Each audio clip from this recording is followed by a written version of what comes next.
अस्सलामुअलैकुम। Class 10 physics chapter number 10 की हम आज एक्सरसाइज डिस्कस करने लगे हैं। तो एमसीक्यूज हमने लास्ट वीडियो में डिस्कस कर लिए थे। तो आज हम इसके जो हैं वो शॉर्ट आंसर क्वेश्चंस को स्टडी करने लगे हैं। फर्स्ट शॉर्ट क्वेश्चन कहता है what factors influence the thermal expansion of solids. Solids के थर्मल एक्सपेंशन को अफेक्ट करने वाले फैक्टर्स कौन कौन से हैं? तो वो तीन फैक्टर्स हैं। Number one is the original size, length और volume of an object. Object का लेंथ और वॉल्यूम ओरिजिनली ज़्यादा होगा तो उसमें एक्सपेंशन भी ज़्यादा होगी, और अगर उसमें साइज स्मॉल होगा तो एक्सपेंशन भी उसमें स्मॉल होगी। सेकंड फैक्टर था चेंज इन टेम्परेचर। तो टेम्परेचर ज़्यादा बॉडी का चेंज होगा तो ज़्यादा सॉलिड एक्सपेंड करेगा। और नंबर थर्ड है nature of material. Different materials expand at different rates. हर जो मटेरियल है उसको क्योंकि उसके पार्टिकल्स की अरेंजमेंट डिफरेंट होती है, जिसकी वजह से उसमें जो है वो आपके पास एक्सपेंशन भी डिफरेंट आती है। क्वेश्चन नंबर 10.2 कहता है define latent heat of fusion. तो लेटेंट हीट ऑफ फ्यूजन की डेफिनेशन आप पढ़ चुके हैं। वो हीट जो एक सॉलिड को लिक्विड में कन्वर्ट करे एट इट्स मेल्टिंग पॉइंट। और सॉलिड का कितना मास होता है? 1 kg। amount of energy required to convert 1 kg of solid into liquid at its melting point while keeping the temperature constant.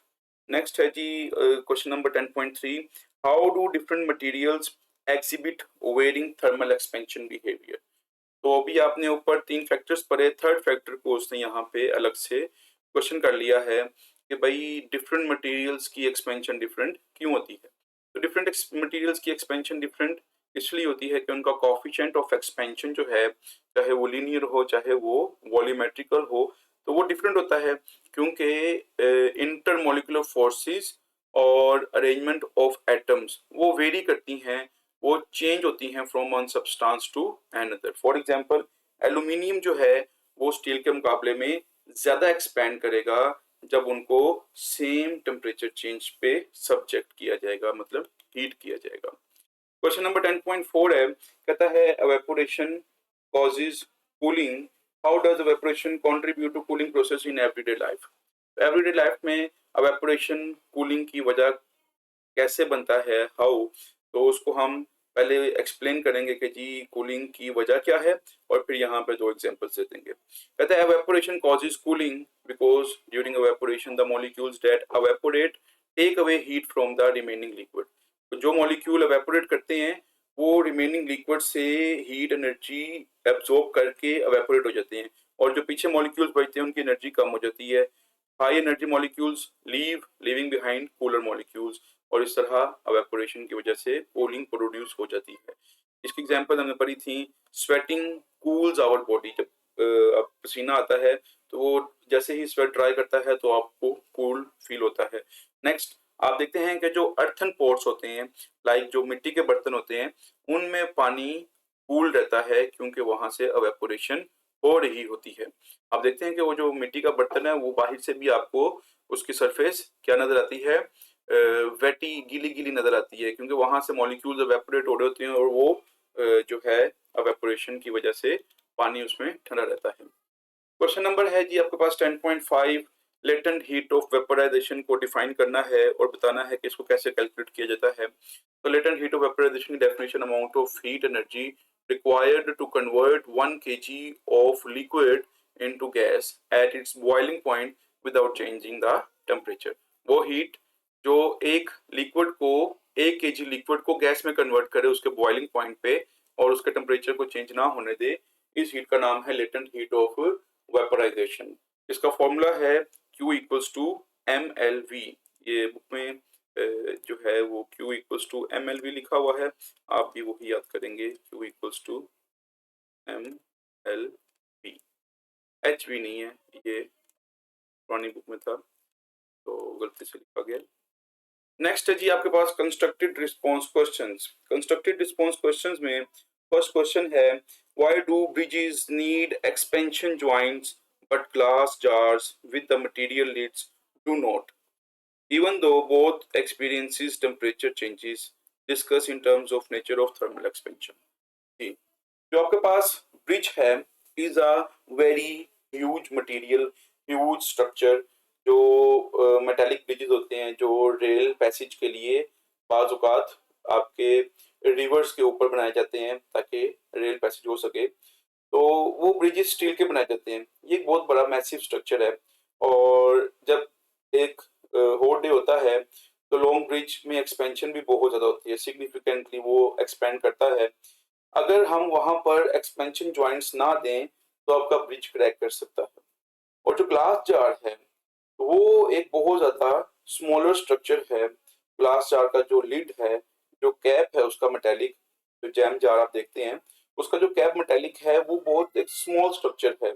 उसमें एक्सपेंशन बहुत ज़्यादा स्मॉल होती है जिसकी वजह से हमें यहाँ पर कोई मैकेनिकल जॉइंट लगाने की ज़रूरत नहीं होती। जो आपके स्टील ब्रिजेस होते हैं उनका एक साइड जो होता है ब्रिज का, एक साइड हम फिक्स कर देते हैं और दूसरा जो एंड होता है उसको हम एक गैप के ऊपर रखते हैं। यहाँ पर आप देख सकते हैं एक गैप होता है और यहाँ पर इसके नीचे रोलर्स रखे जाते हैं ताकि ये रोल करता हुआ ब्रिज इसको गैप को फिल करे गर्मियों में और सर्दियों में जब कॉन्ट्रैक्ट करे और ये आसानी के साथ फॉरवर्ड एंड बैकवर्ड मूव कर सके, इस गैप को फिल कर सके।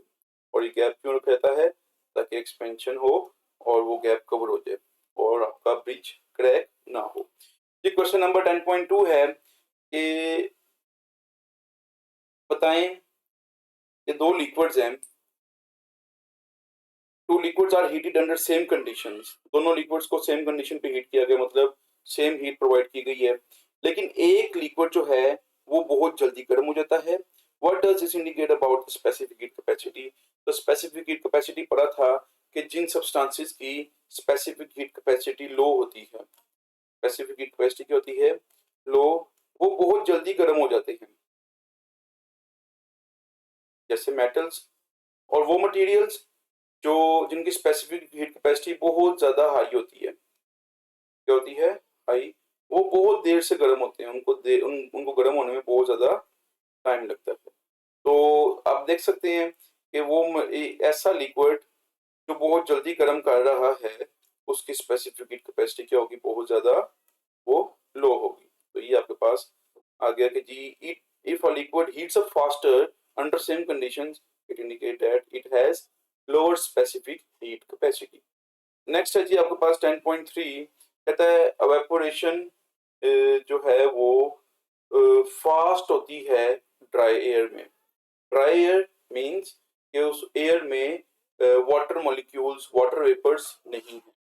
और आप देखते हैं कि जी जो मौसम बरसात चल रहा है, इस मौसम बरसात में एयर में ह्यूमिडिटी बहुत ज़्यादा होती है जिसकी वजह से हमें हब्स फील होता है।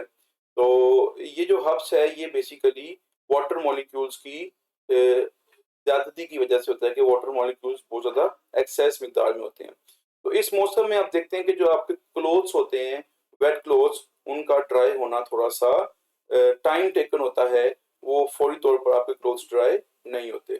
तो वजह वो आपसे कह रहा है कि जी ड्राई एयर में जो है वो फास्ट एवेपोरेशन क्यों होती है? क्योंकि वहां पर वाटर वेपर्स मौजूद नहीं होते। Evaporation depends upon humidity of surrounding air.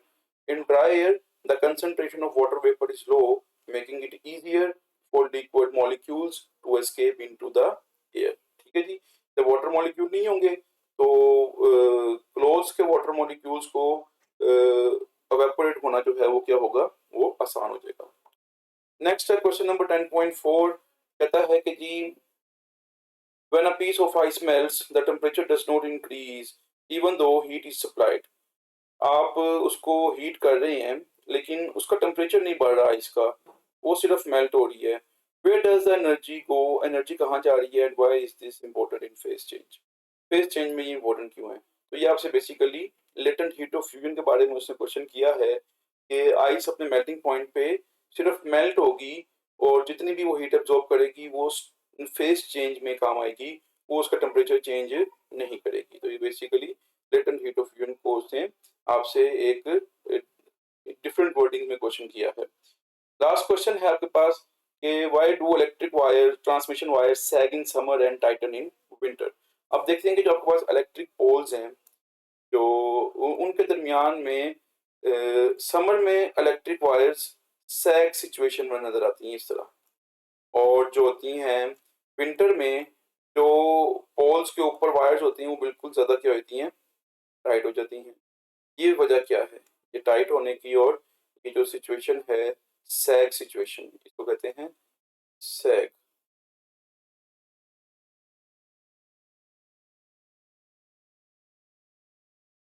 सैग मतलब वायर्स का ढीला हो जाना। तो कहता है कि जी ये लीनियर थर्मल एक्सपेंशन का रिजल्ट है कि समर में टेम्परेचर हाई होने की वजह से मेटल वायर्स एक्सपेंड करती हैं, और हम देखते हैं कि इलेक्ट्रिक वायर्स सैग कर जाती हैं। और सर्दियों में टेम्परेचर कोल्ड होने की वजह से मेटल वायर्स कॉन्ट्रैक्ट करती हैं और वो टाइट हो जाती हैं और स्ट्रेट हो जाती हैं। ये था जी आपके पास चैप्टर नंबर 10 के क्वेश्चंस, कंस्ट्रक्टेड रिस्पॉन्स क्वेश्चन और शॉर्ट आंसर क्वेश्चंस। इंशाल्लाह हम नेक्स्ट वीडियो में इसके कॉम्प्रिहेंसिव क्वेश्चंस करेंगे और साथ में न्यूमेरिकल्स भी करेंगे। मिलते हैं आपसे अगली वीडियो में।